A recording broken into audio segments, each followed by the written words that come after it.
Hello students, I am doctor Raju Sharma. हमारा आज का टॉपिक है यूरोप का भौगोलिक परिचय। यूरोप उत्तरी गोलार्ध में स्थित है और इस महाद्वीप का सबसे उत्तरी छोर केप माइज फ्लीजेली 81 डिग्री 51 मिनट उत्तरी अक्षांश तथा दक्षिणी छोर पुंटा डे तारिफ 35 डिग्री 59 मिनट उत्तरी अक्षांश है, जबकि पश्चिम में 9 डिग्री 29 मिनट पश्चिमी देशांतर से 67 डिग्री 20 मिनट पूर्वी देशांतर तक विस्तृत है। यूरोप और एशिया के मध्य महाद्वीपीय सीमा लगभग 3500 किलोमीटर लंबी है। इसका समुद्री तट 37,900 किलोमीटर लंबा है। द्वीपों को सम्मिलित करते हुए तटरेखा की लंबाई 80,500 किलोमीटर तक हो जाती है। इस महाद्वीप का कोई भी स्थल भाग समुद्र तट से 800 किलोमीटर से अधिक दूर नहीं है। इसलिए इस महाद्वीप पर अन्य महाद्वीपों की तुलना में सामुद्रिक प्रभाव अधिक है। यूरोप महाद्वीप एक वृहत प्रायद्वीप है। इसमें कुछ बड़े प्रायद्वीप भी हैं, जैसे स्कैंडिनेविया, इबेरियन, बाल्कन, स्पेनाइल। इस महाद्वीप में अनेक छोटे छोटे द्वीप हैं। Great Britain, Ireland, Iceland Europe के बड़े द्वीप हैं, जबकि छोटे द्वीपों में Orkneys, Shetland, Faroes, Sicily, Sardinia, Corsica, Crete, Channel द्वीप प्रमुख हैं। यूरोप के दक्षिण में भूमध्य सागर स्थित है। इसके दक्षिण पूर्व में टर्की और यूरोप के मध्य मारमोरा सागर है। डार्डन लीज और बासफोरस के जल डमरू मध्य इस महाद्वीप को मुख्य भूमि एशिया से अलग करते हैं। काला सागर और कैस्पियन सागर भी एशिया से यूरोप को एशिया से पृथक करते हैं, लेकिन दोनों सागरों के बीच का स्थल भाग दोनों महाद्वीपों को जोड़ता है। इस महाद्वीप के उत्तर में आर्कटिक महासागर और पश्चिम में उत्तरी अटलांटिक महासागर है। दक्षिणी पश्चिमी कोने पर जिब्राल्टर का जल डमरू मध्य इस महाद्वीप को अफ्रीका से पृथक करता है। यही जल डमरू मध्य अटलांटिक महासागर को भूमध्य सागर से जोड़ता है। अधिकांश यूरोप शीतोष्ण कटिबंधीय जलवायु रखता है। संसार के अन्य महाद्वीपों की अपेक्षा यूरोप की जलवायु कृषि एवं मानव बसाव के लिए अत्यधिक उपयोगी है। स्वास्थ्य के लिए यूरोपीय जलवायु अन्य महाद्वीपों की अपेक्षा अधिक अनुकूल है। अत्यधिक वर्षा और भीषण गर्मी का सर्वथा अभाव है। शीतकाल में पूर्वी और उत्तरी पूर्वी भाग में ठंड अधिक पड़ती है। वर्षा का वितरण साल भर समान रहता है। केवल दक्षिणी यूरोप में वर्षा जाड़ों में तथा पूर्वी स्टेपी प्रदेशों में गर्मियों में होती है। महाद्वीप के प्रत्येक भाग में कृषि के लिए वर्षा पर्याप्त होती है। सिंचाई की आवश्यकता नहीं पड़ती। फसलों के उगने के लिए पर्याप्त समय मिल जाता है। यूरोप के निवासी शारीरिक और मानसिक दोनों प्रकार का परिश्रम वर्ष भर बिना किसी बाधा के कर सकते हैं। चक्रवातीय मौसम के कारण यूरोपीय जलवायु में क्षण क्षण में परिवर्तन होते रहते हैं।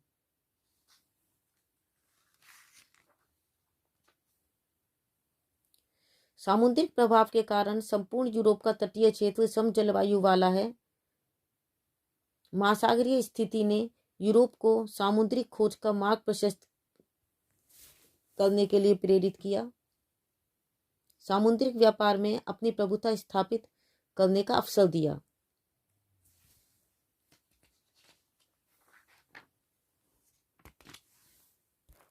यूरोप में जलवायुगत समान विशेषताएं होने के कारण प्राकृतिक वनस्पति में समानता है।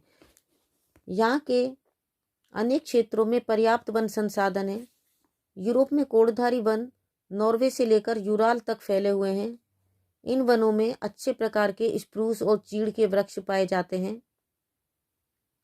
आल्पस और कारपेथियन के ढलानों पर भी कोणधारी वन पाए जाते हैं।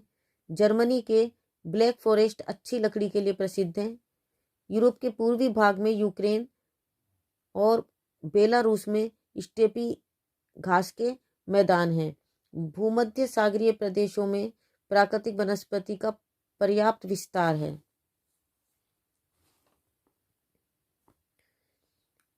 यदि कृषि, पशुपालन और मछली उद्योग की दृष्टि से देखा जाए तो यूरोप में कृषि योग्य भूमि अपेक्षाकृत कम है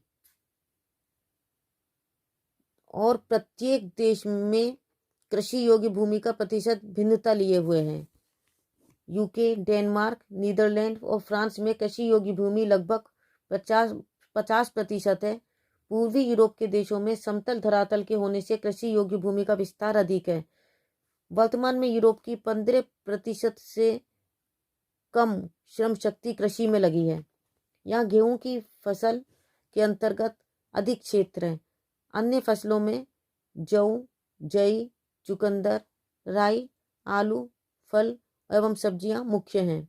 भूमध्य सागरीय क्षेत्रों में रसदार फल जैसे अंगूर, संतरा, नींबू, अंजीर, जैतून की कृषि अधिक की जाती है।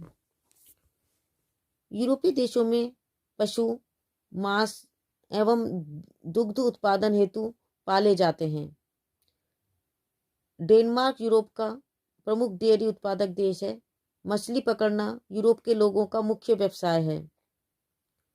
उत्तरी सागर, नॉर्वे का तट, आइसलैंड और अटलांटिक के तटीय क्षेत्रों एवं अन्य सागरीय क्षेत्रों में मछली उद्योग पर्याप्त विकसित है। यदि खनिज संसाधन की दृष्टि से देखा जाए तो यूरोप की खनिज संपदा में विविधता है। यहाँ कोयला और लोहा जैसे मुख्य खनिज पाए जाते हैं।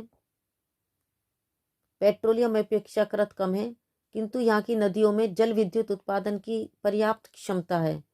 संसार का लगभग 1/3 कोयला यूरोप में निकाला जाता है। सबसे उत्तम प्रकार का कोयला जर्मनी के रूर बेसिन और उत्तरी फ्रांस और बेल्जियम के सार बेसिन में पाया जाता है।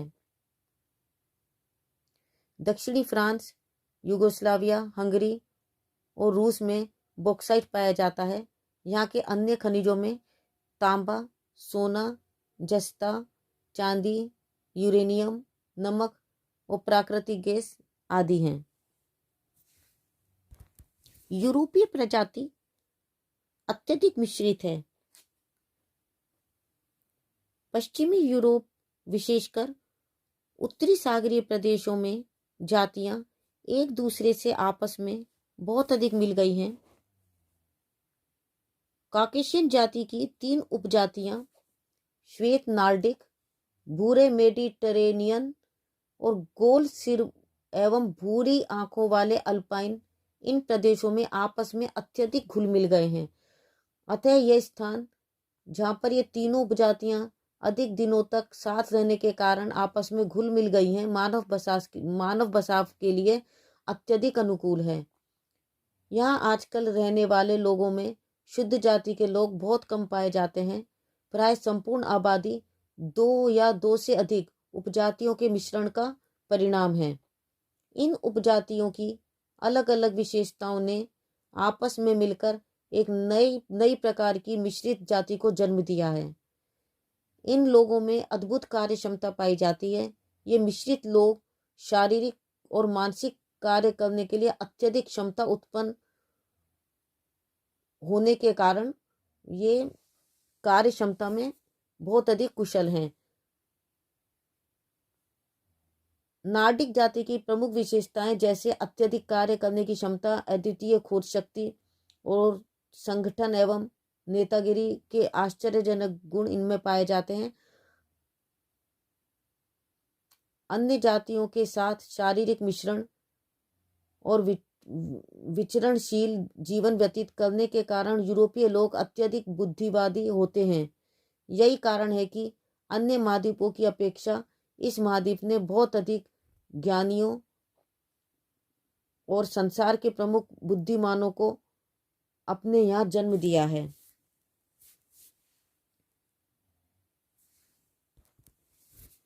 यूरोप में सांस्कृतिक, आर्थिक और राजनीतिक विविधताएं पाई जाती हैं।